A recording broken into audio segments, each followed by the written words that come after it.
राजकुमारी बनी राजकुमार। बहुत समय पहले एक राजा अपनी 2 बेटियों के साथ रहता था।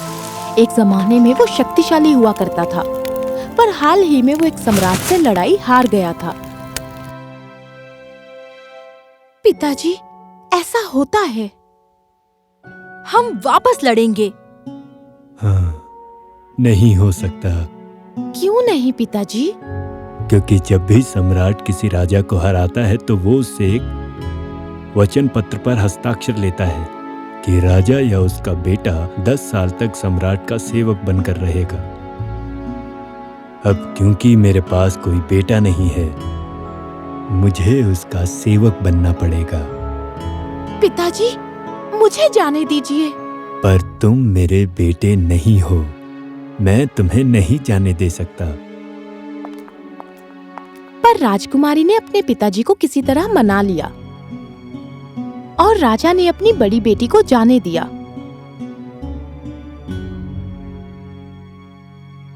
मेरी यात्रा के लिए अस्तबल से सबसे भव्य घोड़े को लाओ।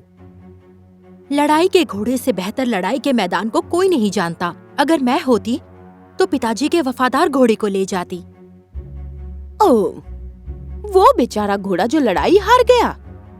नहीं, पहली बेटी मुश्किल से जंगल तक जाने के लिए उस पुल तक पहुंची और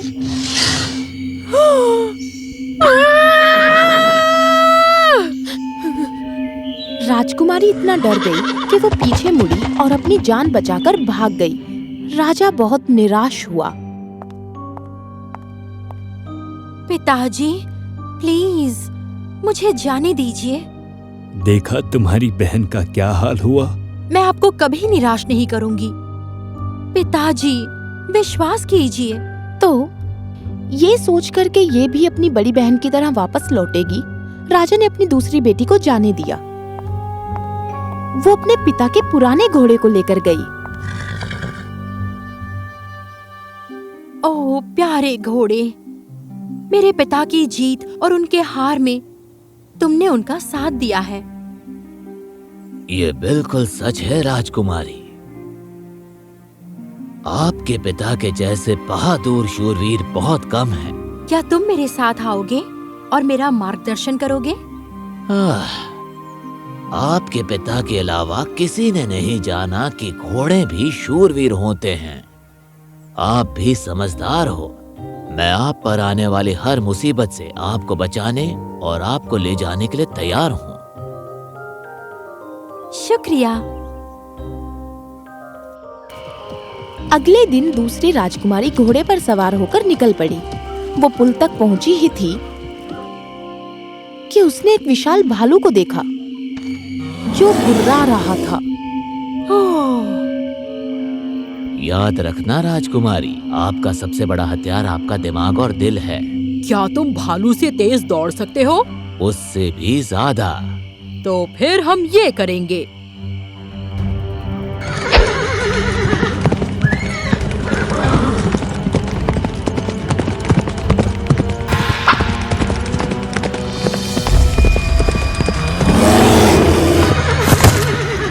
माफ करना प्यारे भालू, उम्मीद है तुम्हें चोट नहीं लगी।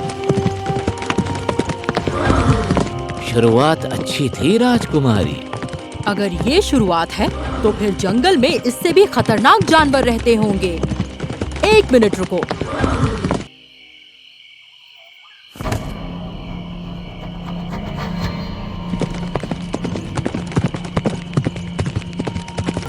उसके बाद राजकुमारी पर शेर के एक खूंखार झुंड ने हमला किया।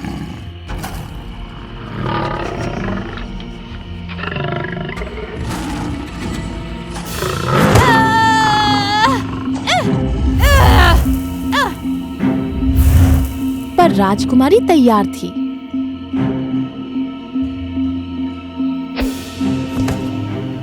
आगे बढ़ो। और कोई शूरवीर होता तो 1 या 2 शेर को मार ही डालता। वो बस अपने घर को घुसपैठियों से बचाने और खाने के लिए बचा रहे थे। इसके लिए किसी भी राजा या रानी को सजा देने का हक नहीं है। आप बिल्कुल अपने पिता की तरह हो, महान और दयालु। राजकुमारी, अब हम उस ड्रैगन के इलाके में हैं जिसके 12 सिर हैं और उनमें से हर एक सिर से आग निकल रही है, सीधे आप पर।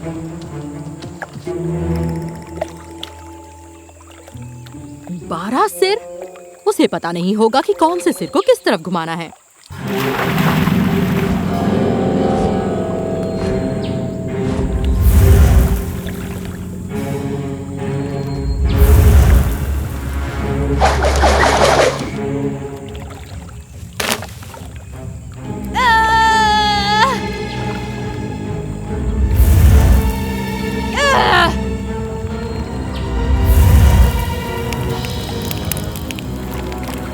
अब क्योंकि वो खुद के ही आग में खुद जल रहा है, चलो यहाँ से निकलते हैं।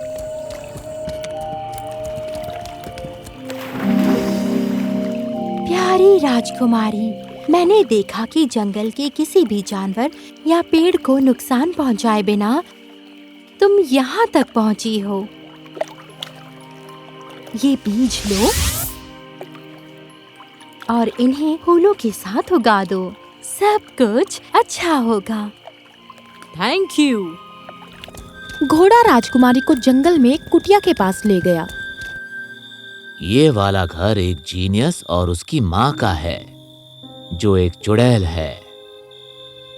ध्यान रहे, अगर चुड़ैल को पता चला कि आप एक औरत हैं, वो आपको अपना सेवक बना देगी, इसीलिए संभल कर रहना। राजकुमारी कुटिया के अंदर गई। बोलो। मैं एक सिपाही हूँ और रास्ता भूल गया हूँ। क्या आज रात मैं आपके यहाँ रुक सकता हूँ? चुड़ैल ने उसे अंदर आने दिया, पर हर समय उसे यही शक था कि वो सिपाही एक औरत है। वो जरूर एक औरत है। एक औरत इस जंगल में? नामुमकिन। मैं तुम्हें साबित करके रहूंगी।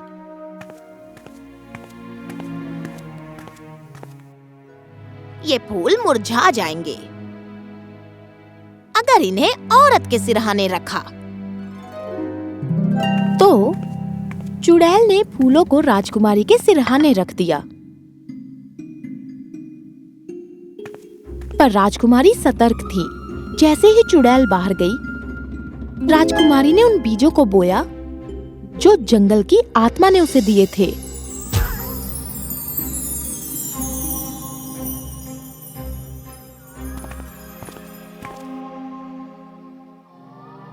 माँ, मैंने कहा था ना, ये एक सिपाही है। मुझे बिल्कुल यकीन नहीं हो रहा। मैं उसे कैद करूंगी और उसे अपना सेवक बनाऊंगी।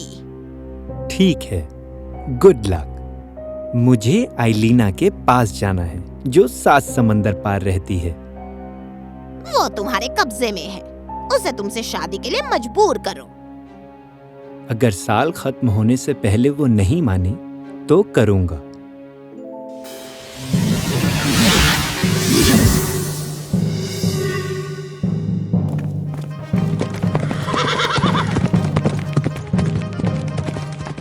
ये तो भाग गई। कुछ भी हो जाए, आप उसका पीछा नहीं करोगे। जैसे ही आप नदी तक पहुंचोगे, जंगल की आत्मा आपको नहीं छोड़ेगी। राजकुमारी निकली और सम्राट तक पहुंच गई।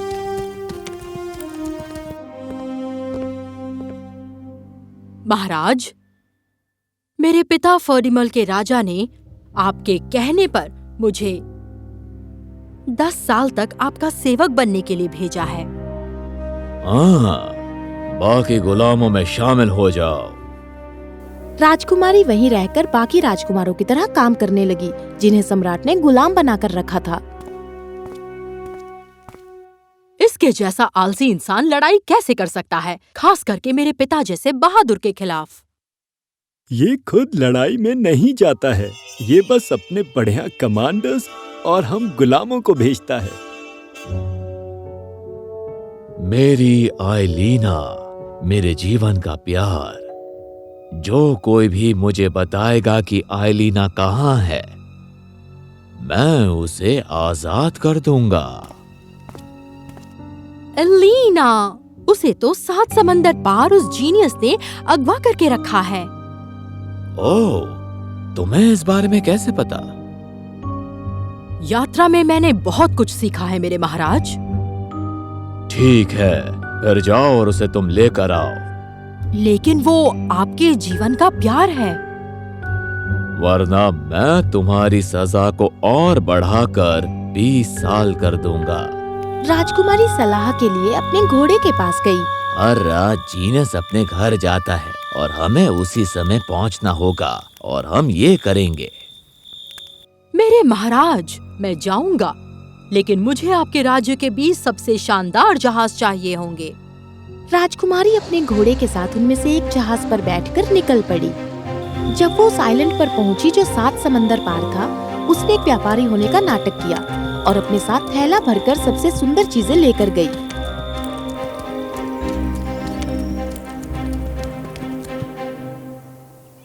कौन हो तुम? मैं एक व्यापारी हूँ और मैं अपना सामान बेचने के लिए अलग-अलग देशों में जाता हूँ। यहाँ तुम्हें कोई ग्राहक नहीं मिलेगा, चले जाओ।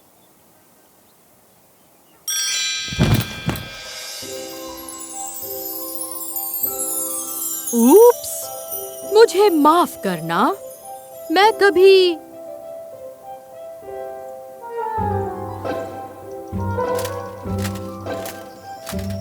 महल के अंदर जाओ और राजकुमारी आइलीन से मिलो। लेकिन जाओ, तुमने उसका सामान देखा? हमारे जीनियस मालिक काफी समय से राजकुमारी आइलीन को लुभाने की कोशिश कर रहे हैं। शायद अगर वो इन चीजों को खरीद ले, वो खुश हो जाएगी।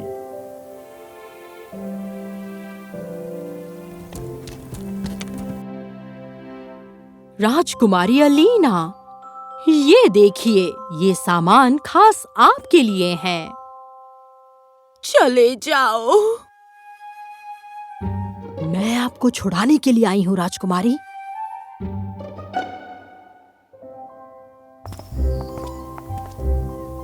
राजकुमारी मेरे जहाज पर जाना चाहती हैं, बाकी सामान को देखने के लिए।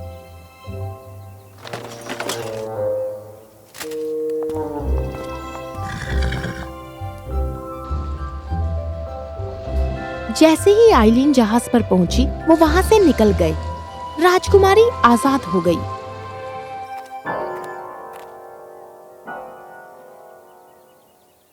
जब जीनियस और उसकी माँ को इसका पता चला, वो बहुत गुस्सा हुए। राजकुमारी, जल्दी आइए, जंगल की आत्मा के नदी के पास जाओ।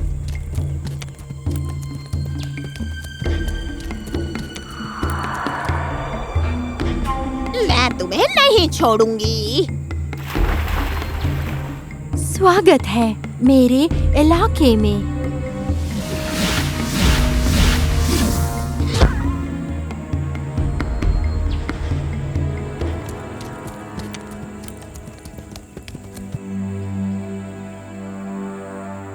तुम्हारी इतनी हिम्मत, अब तुम्हें मुझसे लड़ना होगा।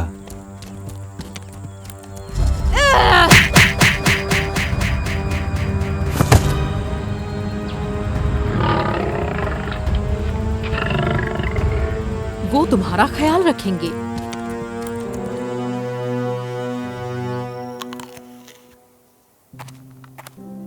मेरे राजकुमार, राजकुमारी आइलीना।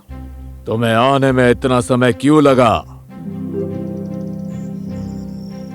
हाँ? आइलीना, ओह, तुम बहुत सुंदर हो। जितना मैंने सुना था उससे भी कई ज्यादा। मुझे तुमसे शादी करनी है। पर मैं तुमसे शादी नहीं करना चाहती। मैंने तुम्हें उस जीनियस के चुंगल से छुड़ाया है। तुमने नहीं, तुम्हारे गुलाम ने मुझे जीनियस से छुड़ाया है। बदतमीज, तुम्हारी इतनी जुर्रत, तुम्हें मुझसे शादी करनी ही होगी। औरतें मर्दों की बात मानती हैं।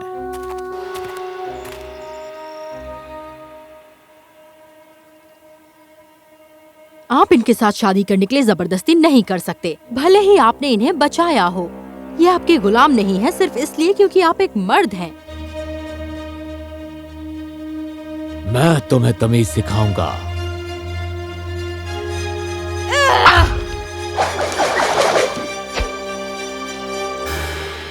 इन सभी गुलामों को आजाद करो। राजकुमारी आइलीना को सम्मान के साथ घर भेजा जाएगा और आखिर में मेरे पिता सम्राट के हकदार होंगे, आप नहीं। इस तरह राजकुमारी वापस अपने पिता के पास आ गई और इस राज्य में दोबारा कभी किसी भी औरत को एक मर्द से कम नहीं समझा गया।